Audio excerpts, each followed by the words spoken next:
welcome to day 10 of We Value Nature for those who haven't been on the earlier morning session. The 10-day challenge is an event which supports and encourages businesses to do concrete changes for nature through a series of action-orientated events. Today is the last day of the event, but you can go onto the We Value Nature website to look at the 10-day challenges. There are still sessions that you can register for later on today. We Value Nature is a campaign supporting business and the natural capital community to make valuing nature the new normal for business. And the partners on that include support from the European Commission, but also the Natural Capital Coalition, ICAW, WBCSD, IUCN and OPLA. And as we get underway, I'm just going to do some quick introductions and talk about the session. So today is a deep dive on the principles of integrated capitals assessment and the links to natural capital. And it's a whole host of us on here today, so we'll try and get through introductions in quite a quick manner, but you can see us all on the cameras at the moment. So my name is Stephanie Heim. I work for a company called Little Blue Research, and it specialises in measuring and valuing impacts and dependencies on companies for nature and society. My background's in environmental economics, and before founding Little Blue Research, I worked for KPMG and implemented some of their true value methodology for clients. I've also worked with the Natural Capital Coalition as its technical director, and I'm happy now that I can sit on the advisory panel of the Capitals Coalition with some of my colleagues here today. And I'm a co-author of the report's the principles for integrated capitals assessment. I am joined by James Spurgeon, who heads up Sustained Value. That is a network-based consultancy that helps businesses and financial institutions to value their natural and multi-capital impacts and dependencies, risks and opportunities. He was a lead author of the Natural Capital Protocol, currently sits on the Capitals Coalition advisory panel with me, and now has 30 years consultancy experience in this field. He's also a co-author of the Integrated Capitals Report, and we're joined by another co-author, Phil Clark, who's also founder of Consciam Limited, an environmental consultancy established in 2015, specialising in environmental footprinting, impact measurement, reporting, impact reduction strategies. He's the former head of environmental sustainability for Capgemini. And last but not least, in the presenter stakes, we have Tim Polasek, who is from the Capitals Coalition. He's the collaboration managers for the organisation, which is a global collaboration redefining value to improve decision making. He's worked as a consultant identifying, measuring and valuing ecosystem services, and worked in the EU emissions trading system financing emission reduction projects, and he was part of the commissioning team for this project. Last but not least, I'm joined by my colleague Ryan Twyford, who will be supporting us today. He's an analyst at Little Blue Research with a background in environmental science, and if you want to hear more from Ryan, he will be at the closing plenary session as one of the panel members to discuss how business can, the role of business in a socially just, nature positive economy.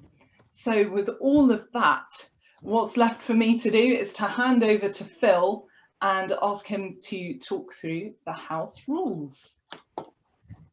Thank you, Steph. Right, so yes, so a few standard house rules. If you've been to any of these events over the last few days, you'll be familiar with these. But first one, of course, we're all getting much more used to making sure you're on mute, please, and you have your video turned off whilst we're in the main part of the section until we maybe get to the Q&A. A reminder that the session is being recorded. Steph started that just before we started, so please be aware of that.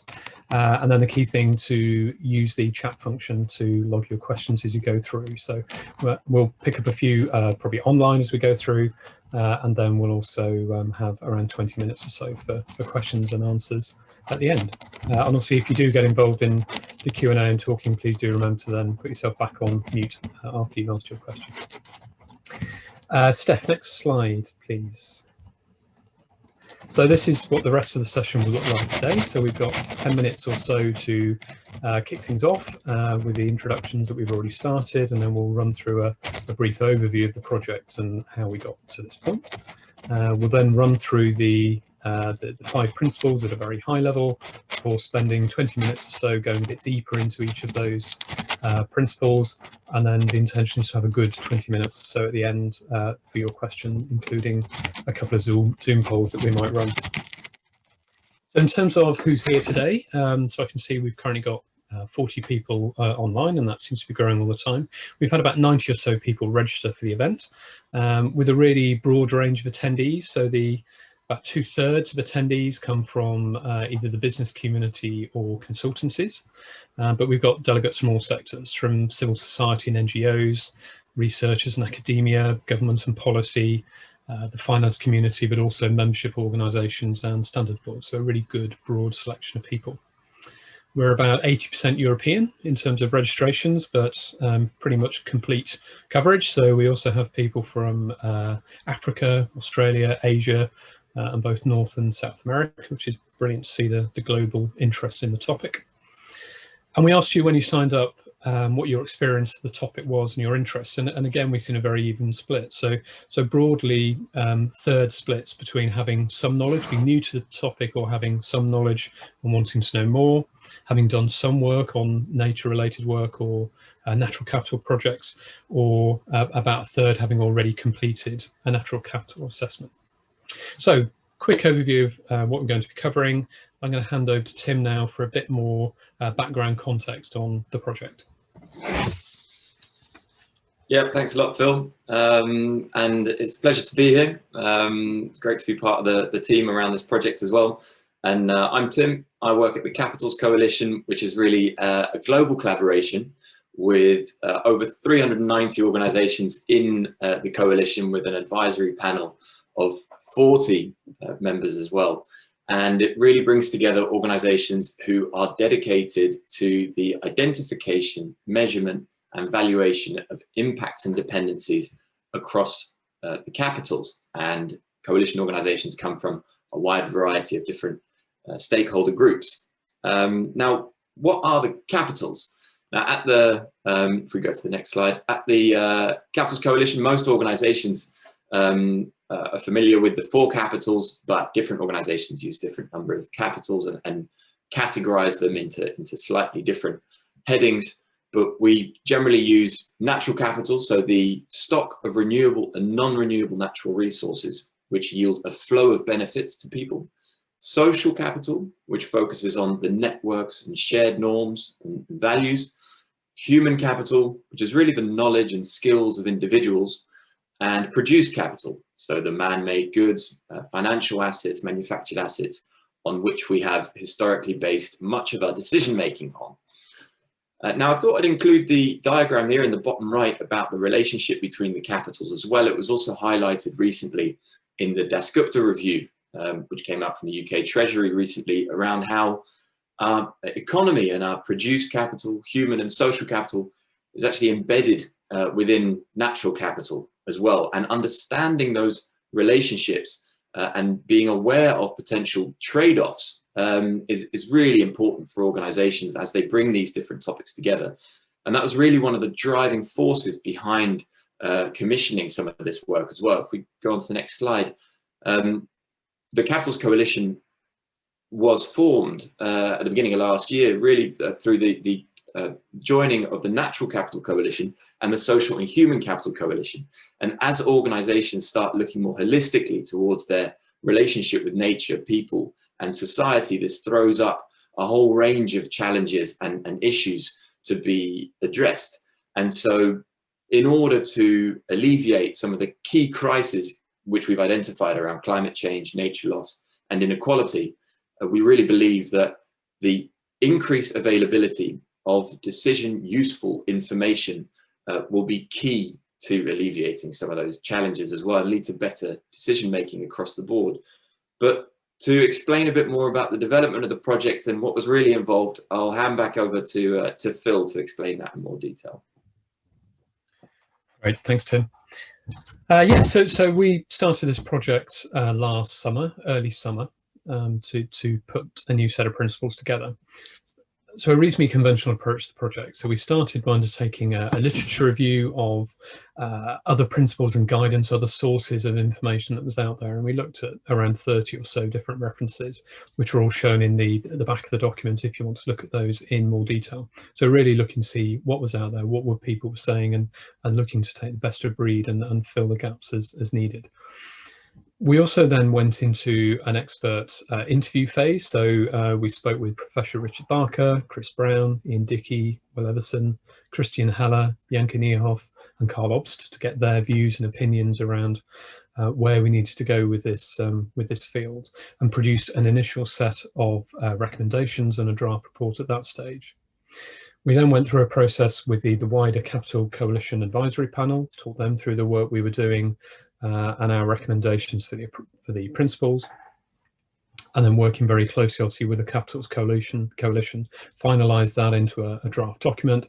And some of you may be on the public consultation webinar that we held in October last year to get a broader range of inputs before producing the final report, which was published in January this year.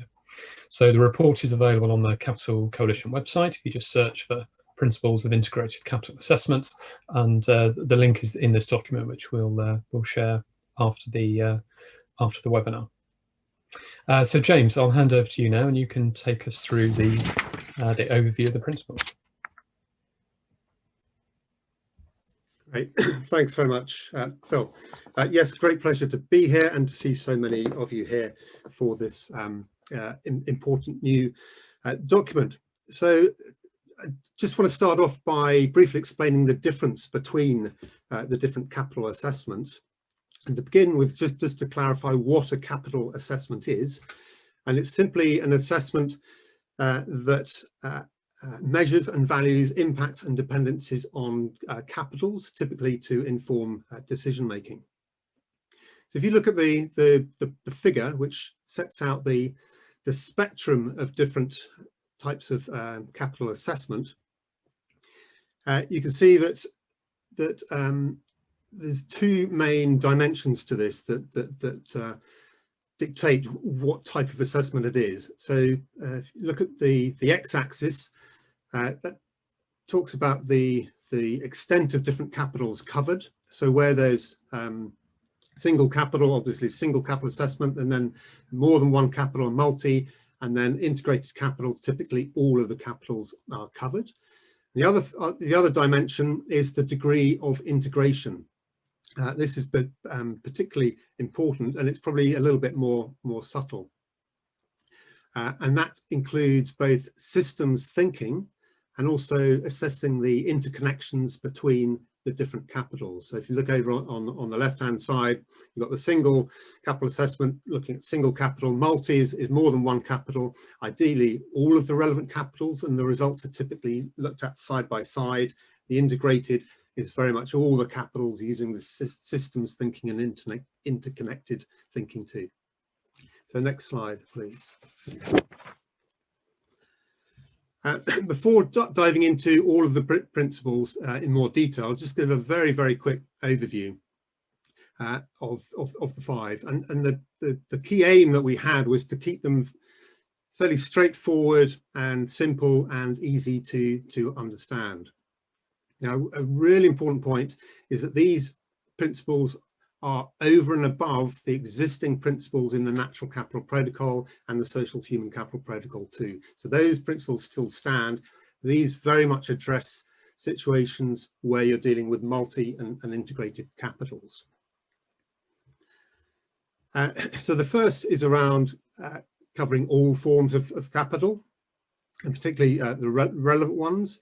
The second principle, this is actually the only one that really clearly differentiates the integrated capital assessments compared to multi-capital assessments. So this is where you're taking into account the surrounding system and the interconnections. Third principle, this really adds to the existing protocol guidance in terms of helping to identify the proportion of your impact that you should claim. And it's actually still very useful, even if you're just doing a natural capital assessment, to follow this principle for the natural capital impacts and dependencies. And the fourth and fifth principles, these really address dealing with trade-offs. So principle 4 is around highlighting the different trade-offs, and principle 5 is around really trying to address the key differences in impacts and dependencies amongst the different stakeholder groups. So next slide, please. I'm going to talk through 2 principles and give 2 examples with them before I hand over to Steph to carry on with the other 3 principles. So this one, the first principle, pretty straightforward: consider all forms of capital and include all relevant capitals. Where the capitals are not relevant, you really need to state why they're not relevant and have not been included, which absolutely may be the case and may be perfectly appropriate for your decision that you're making. In terms of determining which capitals to include and which issues, again, as in the other protocols, highly advocate the use of a materiality assessment and the concept of double materiality. So what's material to your business, but also what's significant in terms of the impacts and dependencies on stakeholders as well. And it's important that this is based on evidence and ideally undertake stakeholder consultation, but there will be occasions when that's less possible to do under the context. It's important to consider the connections between the capitals as well in deciding which capitals to include, and the connection and also the different impacts and values. Another really important point here is how you categorize them and call them or label them is not so important as long as all of the right capitals are included. So here the figure shows 4 categories: natural, human, social, and produced, with produced having subcategories as well. So others use 6 capitals, which includes the financial, manufactured, and intellectual. But there are other capitals too, and those can be factored in. So when to do it, start it in the framing scoping stage early on, but think about it throughout the whole assessment. And why is it important? Well, vital for holistic decision making, really, helping to capture trade-offs in particular. And next slide, please. So back in 2011, in fact, when I started up Sustained Value, one of my first clients was Gaster Minerals, and they had been sitting in a meeting with their investors, and the investor picked up their annual sustainability report and pointed out that Antofagasta claimed to have a positive impact at all their operations, all their sites. And the investors asked them, do you have any evidence? Can you prove that you do? And Antofagasta said, well, we're working on that. At which point they contacted me to try and develop a way that they could demonstrate that they were having a positive impact, or if they weren't having a positive impact, what they needed to do to have a positive impact. And initially this was very much focusing on the natural capital. So I developed a simple tool, not of particularly great name, but it's called the Environmental Risk Opportunity and Valuation Assessment. And this was successfully applied to several mines and wetland habitat restoration schemes. They then decided they wanted to use the tool to make more complicated decisions, to justify what they should be doing. At that point, I said, well, actually, if you really want to make good sustainable decisions, you need to factor in these other social human issues too.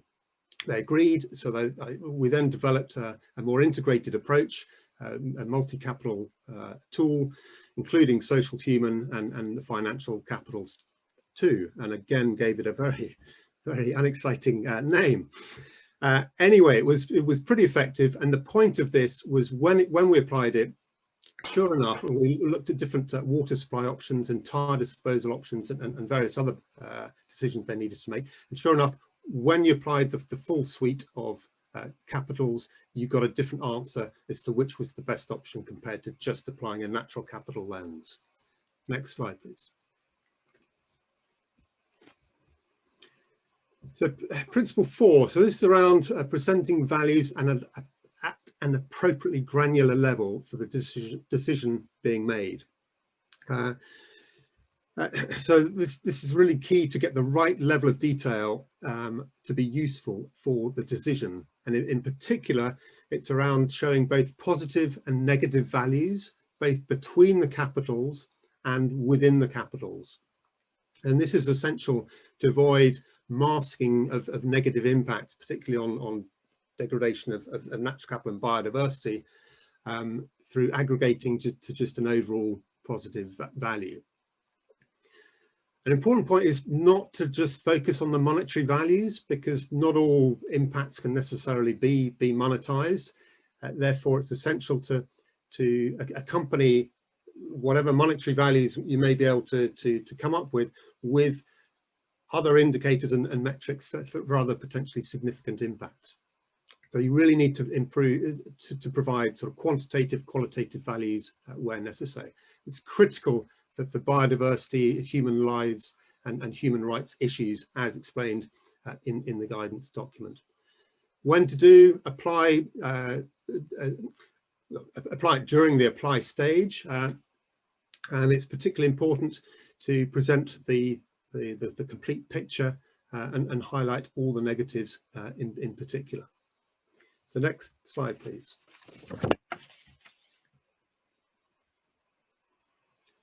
So finally, from me, a quick example around principle 4.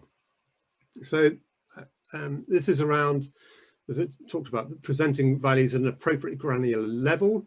A couple of years ago, a mining company and an investor came to me. They were looking at reopening a major mine in Europe. They wanted to evaluate and demonstrate the sustainability of the mine, but also there were a whole load of different decisions they needed to make and had to select particular options. So these include different post mining restoration options, distribution choices around should they be using road or rail infrastructure to move their ore and their wastes. There are a number of different ports that they could look at. There are also different alternative processing options and locations that needed to be considered. So I updated the ESE rover tool to become an investment rapid sustainability appraisal tool, and factored in not only the capitals, the 6 capitals, but also SDGs, the IFC performance standards and planetary boundaries concepts too. And what's important here is that we developed a range of different graphics and report outputs that really clearly demonstrated that the very significant trade-offs, and particularly between the transport, the road and rail. Rail sounds like the most sustainable option, but when you looked at the immense cost that would have been needed to upgrade the rail infrastructure, and also different issues around numbers of jobs created and overall greenhouse gases. It was very useful to split out and highlight the full suite of different impacts. And this is just one of the graphics. There are many other graphics that we use and tables. You really need to be careful with the totals. Some people would say you should never actually add up the totals on the far right-hand side, but it can, in some circumstances, be useful just to show the overall net, as long as you've got the breakdown as well of the different components, not only between the capitals, but within the capitals as well, in terms of the carbon in particular, and biodiversity, where you're doing offsets. You need to show the full negative impact and the offset and the overall net position after that. So on that note, I'll hand over to Steph. Thanks very much, James. And actually, just before you go, we had a question from Paul Barrett. He wanted to know what the scale, the numbers on the left-hand side related to. So while we're still on that slide for the graph, do you want to take that? Well, these are fictitious numbers, but they could relate. Well, they do relate to monetary values, but we use for the items that weren't monetized, we convert with a econometric tool. We converted the relative impacts and scores to monetary values, but don't get too bogged down in the scale. It's Brilliant. just a specific example.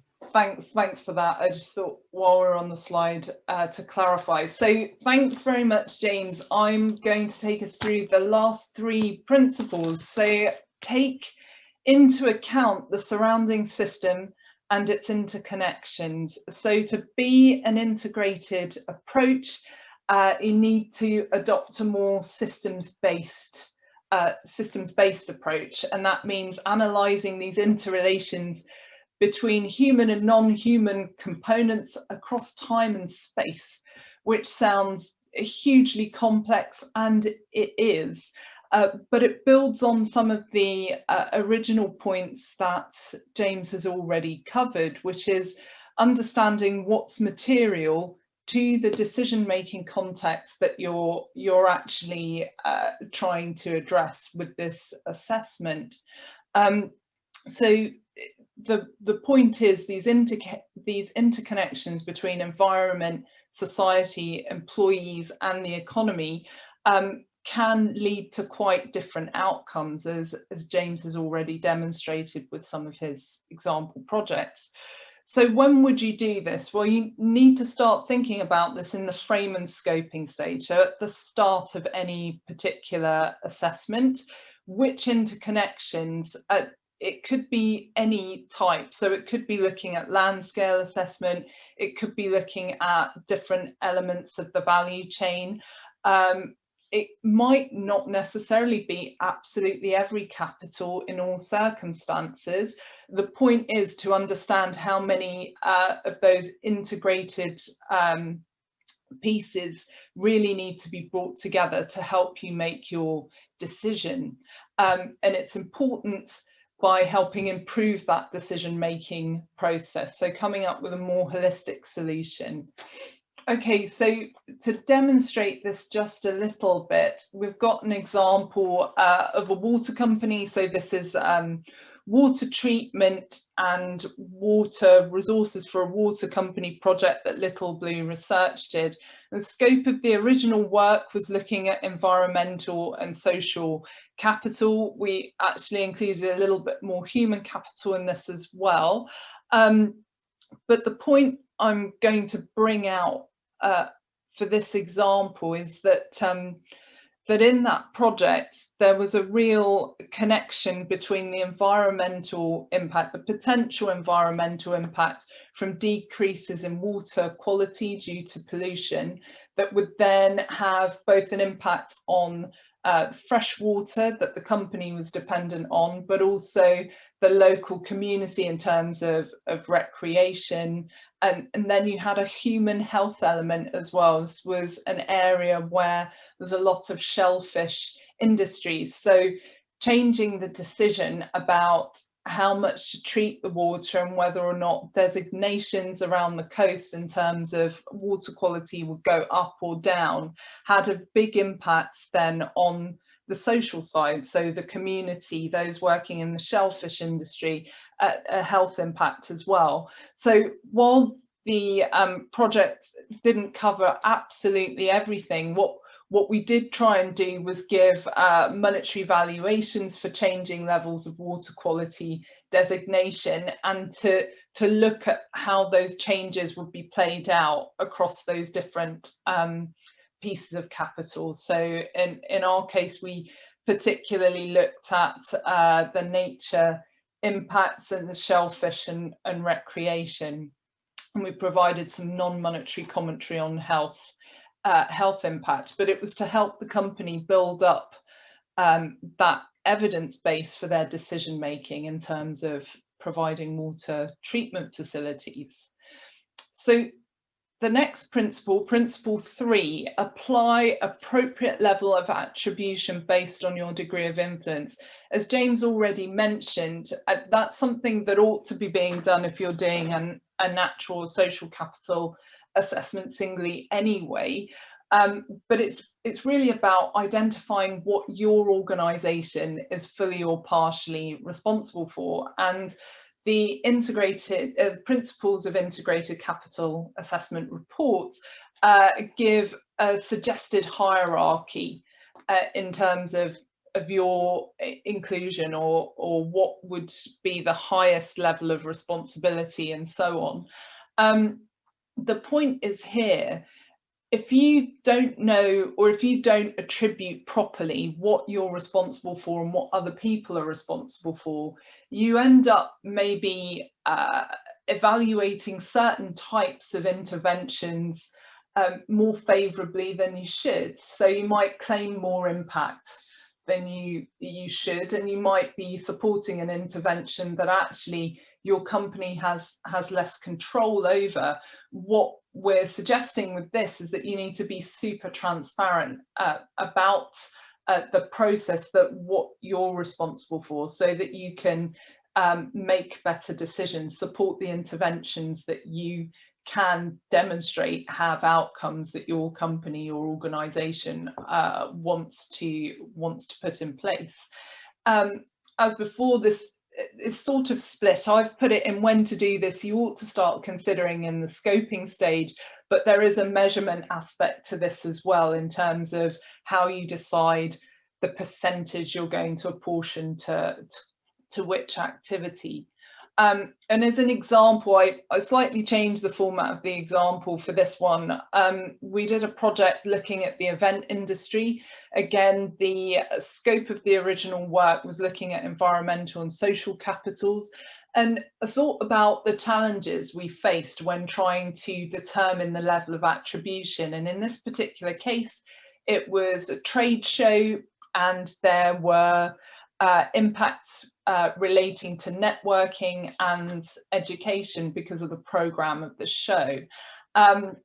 Really, what was tough about it was determining exactly who was responsible for what. So was it the show organizer? Was it the training developer? How did that split properly between these different groups of people in our example?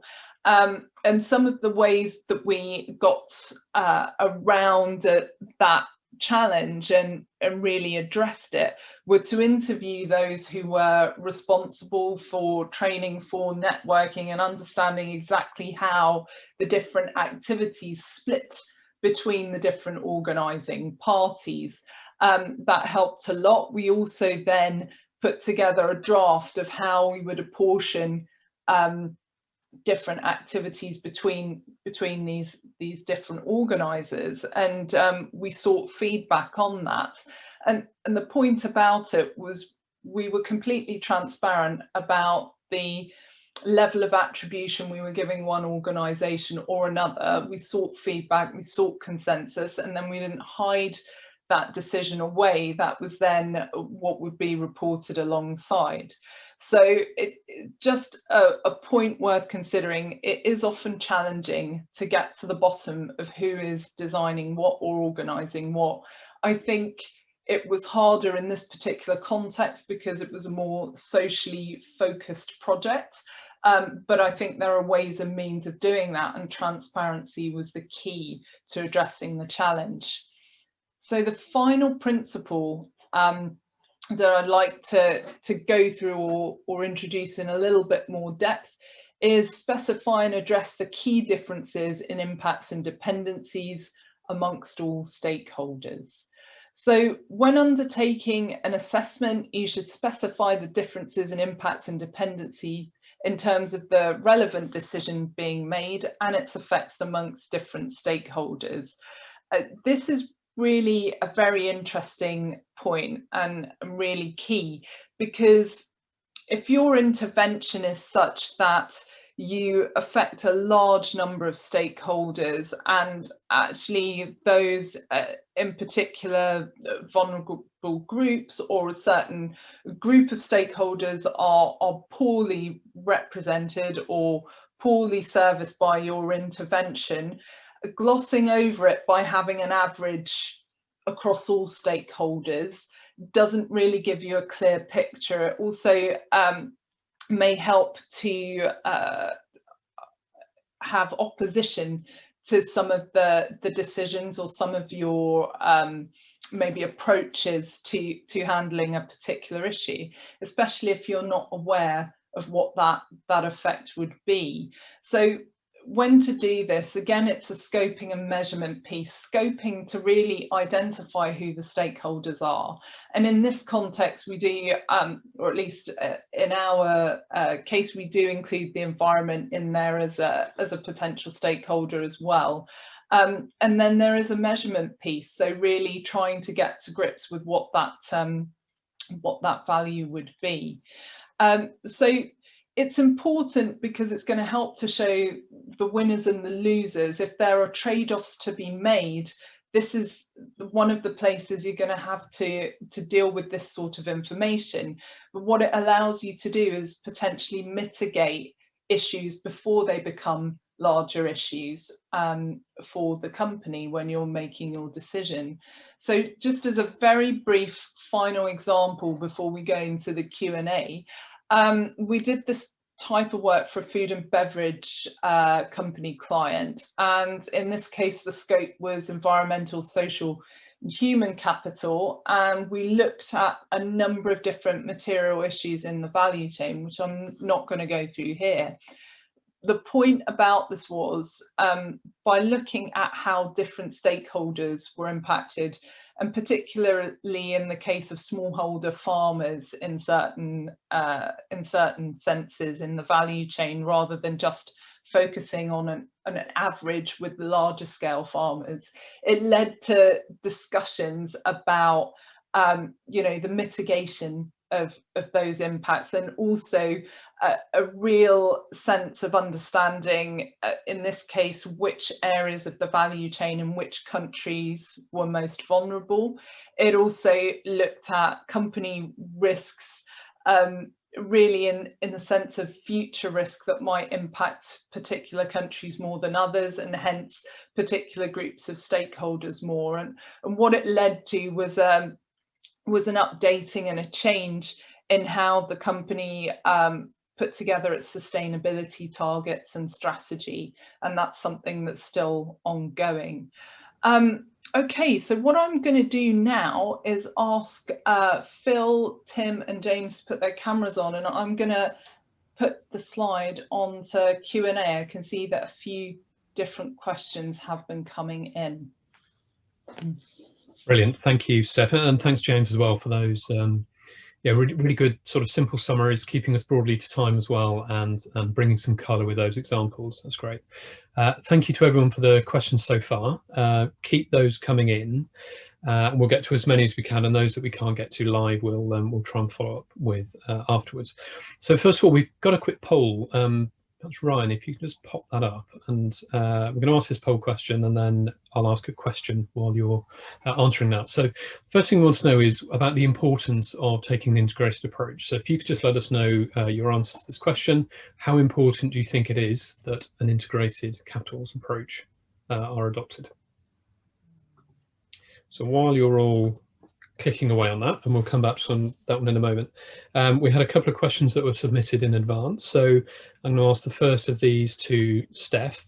So this question was, and unfortunately I don't know who submitted, but how or should natural resource asset managers account for capital risks from Scope 3 impacts? Yeah, and my take on this is actually, well, it's really about using the integrated approach to do that in a holistic way. There's no yes or no in consideration of whether you should be taking into account Scope 3 type impacts. It's more a question of what's the decision-making context for your question. So what are you trying to answer, and whether or not including scope 3 within that, or a wider sense, so value chain impacts, makes sense for that decision. So I think it's more a question of why and when than how. But if you are going to do it, I think the other thing I would say is that companies have more internal data than they think they do. It doesn't mean that data isn't a challenge, but one of the ways we've addressed this is by really getting more stakeholder groups involved with the projects, to sort of share their ideas and thoughts, so that that process becomes easier and other data sets that we might not have known about become identified. Cool. Thank you, Steph. Ryan, do we have the poll results? I'll just pop those up before we go to the next question. Well, that's good to see. So it's always slightly terrifying when you put a question up like that and you don't see everybody say no, they're not important at all. So we're seeing the vast majority of people saying that it's either important or very important that we adopt these approaches, which is really, really encouraging to see. And if you've got any sort of direct feedback on why you think that, why it's very important, then please do pop that in the chat over the next couple of minutes. I think we'll just pop up a second poll question. And then whilst while those are coming in, we'll also, I've got another question for James here. So the second question, how likely do you think you'll be to conduct an integrated capitals approach study over the next 3 years or so? So if you can just pop your answers in on that one. And James, I'll just come to you with another question that was submitted in advance, and then we'll get into the questions that are coming in today. So in your opinion, what accounting unit is the best one to be used to standardize impacts and dependency accounting assessments? Right. Well, there's only one accounting unit really which is totally comparable across all impacts and dependencies, and that's a monetary value, and that is increasingly useful where impacts dependence can be monetized. However, it comes with an enormous caveat in that absolutely not all impacts can be monetized, particularly when you get into some of the cultural, spiritual, ethical areas and impacts. And also where you can monetize, the monetary values are often not particularly accurate. There can be massive uncertainty in them. So although on the one hand it's great to increasingly adopt this sort of standardized monetary approach, at the same time it's essential to continue to support that with appropriate quantitative information and in places qualitative information where necessary to give the full representation of the positive negative impacts. So just units like meters cubed of water, tons of greenhouse gases, numbers of jobs, and so on will be extremely important to have with the overall suite or set of information that's presented. Don't forget, this is around decision making more than reporting. These protocols are focused on. Brilliant, thanks, James. Right, let's just have a quick look at the poll results, and then we'll get into some of the questions that are coming in. That's really encouraging then. So, you know, a real sense that there's a strong movement towards undertaking integrated capital study, indicated capital approaches, should be able to say that by now. Again, we're seeing, yeah, the vast majority of people thinking it's either likely or very likely that they'll do that. And interestingly, no one commenting that it's unlikely to happen, which is really, really good to see. Okay, so there's been some really interesting questions coming through, and Tim, I know you've answered a couple on mine already, which is really good. Thank you for that, and Steph and James, feel free to type away if that's helpful as well directly. But I think that there's an interesting one coming through here about almost why. So what is the purpose of the evidence that's produced on the back of these studies? What decisions are going to be influenced? Yeah, and what's the you know, what are we looking at? Is it for compliance? Is it for sustainability, flourishing, which is an interesting idea, or focusing on well-being? So, Steph, would you like to? Yeah, I'll give that a bash, but then pass over to James to add into that. I think the point that we made with some of our examples, or at least I may have made with the water company examples, is that for us, what we saw was not integrating things together gave us quite a different decision. So the reason we would advocate using an integrated approach, and remember, we're founding that in what's material for your company, but integrating what's material for your company into that decision-making process is because you can get a better outcome by looking at the whole rather than separate piece. What it's not saying is that there is never a decision-making context whereby a single capital assessment or a more focused piece of work would be the right tool for the job. So I think it is worth iterating that there isn't one method to rule all methods. There isn't one approach to rule all approach. What we're saying is that in certain contexts that we've seen, the decision making does change when you start to include a few more things, especially environmental and social issues together, as well as then looking over the stakeholder impacts. That has to be balanced with the time and the budget and the type of decision that you're attempting to make. So that's my current take on it. I don't know, James, you want to add a bit to that too? Yeah, so just broaden it out. So it's important to bear in mind that we're talking about natural capital assessments, social human capital assessments, and the basis of the guidance was originally the protocols, and the protocols clearly set out the potential purposes of using the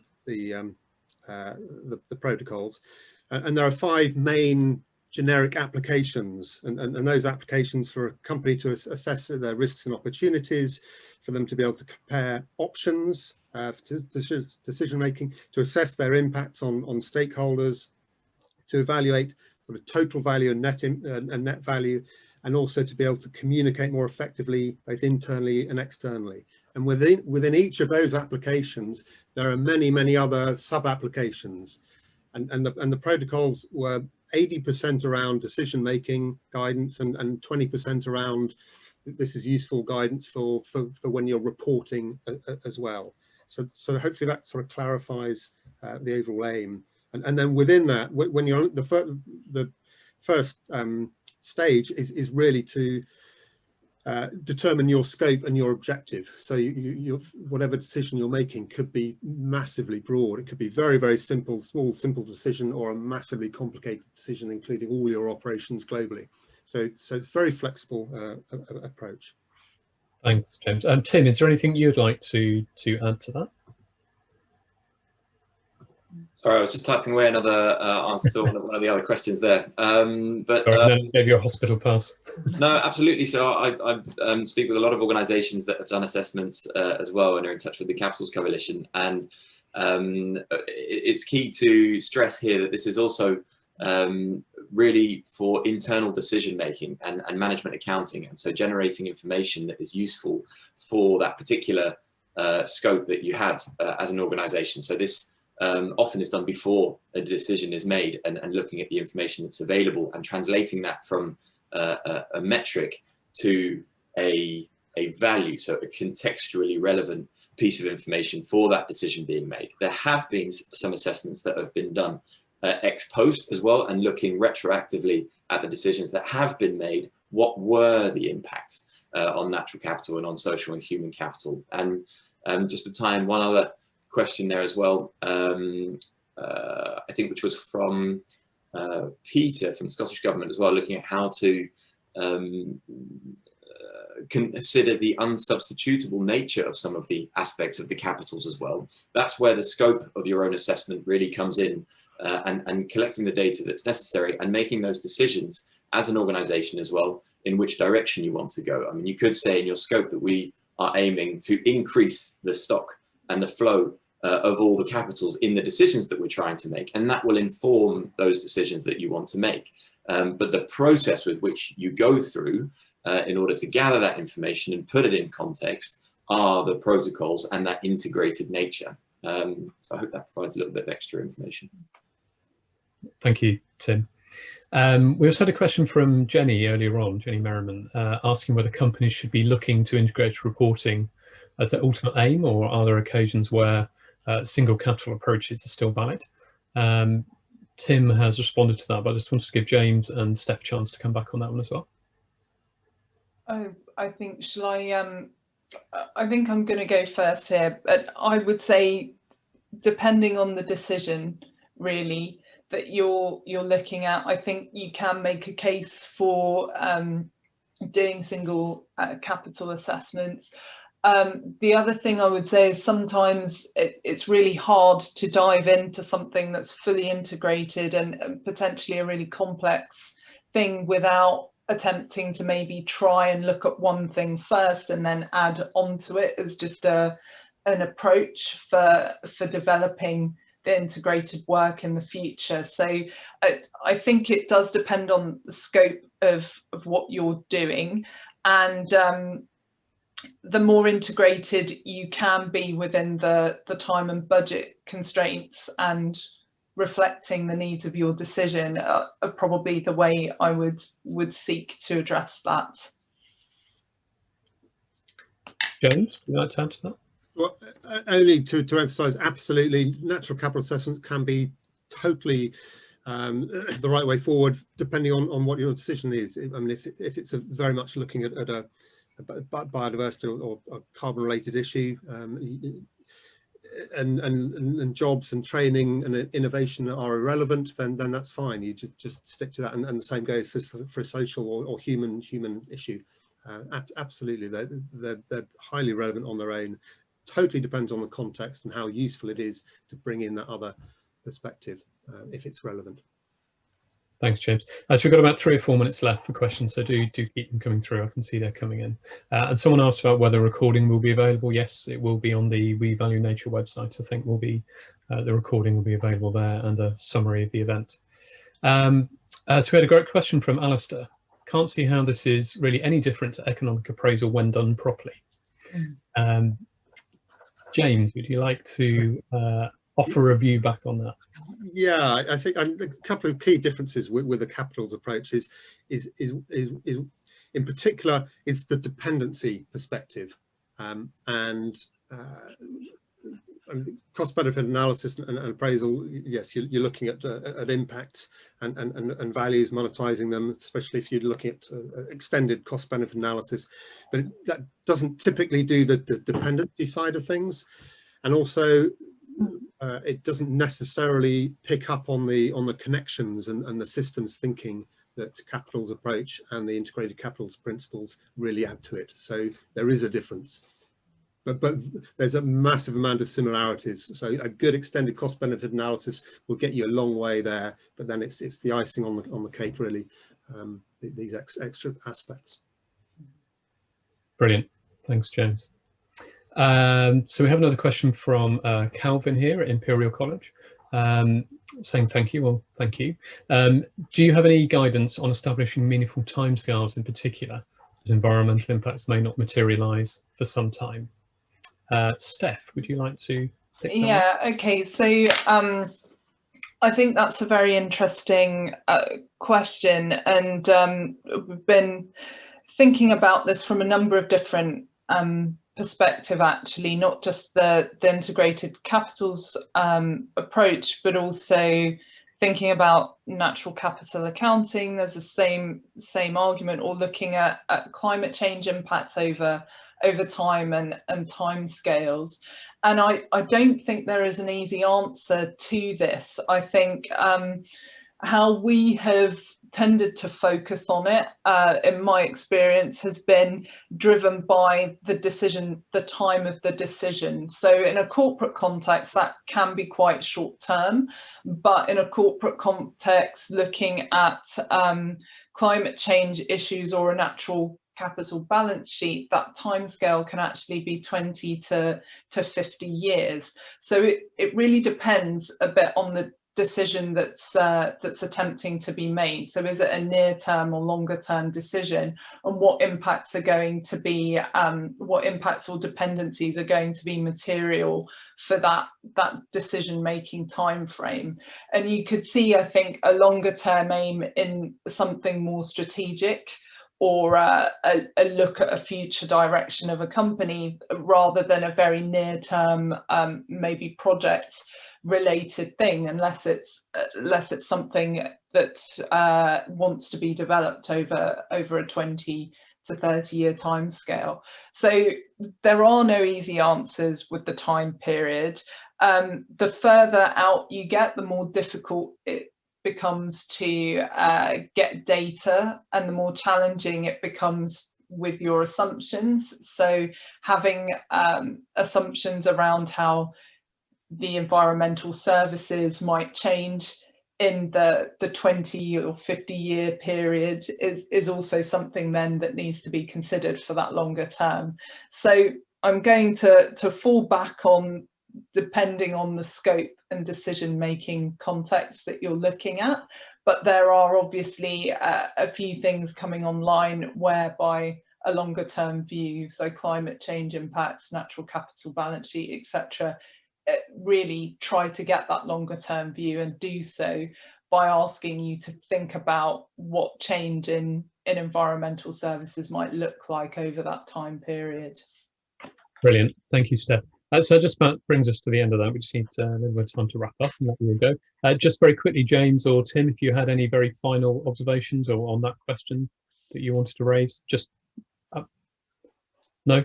Well, I think Steph said a lot of good points. There's not much more to add, really. I mean, I could, but you could, but we need to finish in 2 minutes' time. All right. What I would say is that also in the finance sector, you see some of those timeframes being longer as well, considering investment portfolios, especially pension funds who are interested in providing returns for individuals within like a 60 to 70 year time frame. I'm based in the Netherlands, and you can see that there's a lot of financial institutions that are focused on looking at that value return as well over the long-term period, because just paying out a pension in 70 years, if it's to do with degraded natural capital, human and social capital, that may not weigh up against the benefits of the financial side of things. So just to add that there.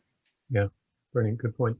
All right, well, look, thank you everyone for your questions. I think we've got to most of them, not quite all, but we'll try and cover off any more after the event. So with that, I'll hand back to you, Steph, just to close us out. Brilliant. So just before we close the session, just a shout out for the Net Impact Approaches 2021. Phil or James, do you want to say a little bit more about this this session? For those of you who have not been to a Net Impact Approaches conference before, it has looked at the cutting edge development of impact approaches in the industry and sought to share best practice. So there is a session in May if you're interested, and we'll provide the links in the outputs to this session. Okay, I'm getting a nod from the guys, so that's all okay. Finally, please can you give us feedback on this session? As I said last week, we want to be asked back again. If you don't tell anyone whether we were any good, they won't. So it would be awesome if you could go to that feedback link, wevaluenature.eu/feedback. We will send that on our thank you email to you as well, just to make sure that you do. Ryan and I will be on the Capitals community site after this call, so we'll be seeing if any questions or comments come up about the session, and you can message us directly on there. But that is about it for today. So hopefully you have enjoyed the session, and we look forward to being in touch with you